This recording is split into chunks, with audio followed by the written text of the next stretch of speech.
Це перший розрив. Це прямо в танк. Тут він їде, зараз буде їхати.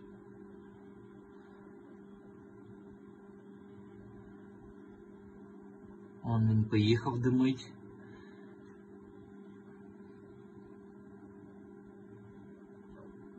Чуєш?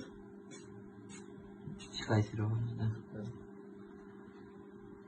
Все, зупинився, дивився. Ну, все.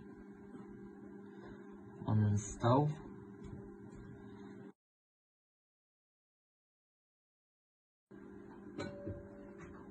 О, Ще біля якоїсь. ще біля техніки, да.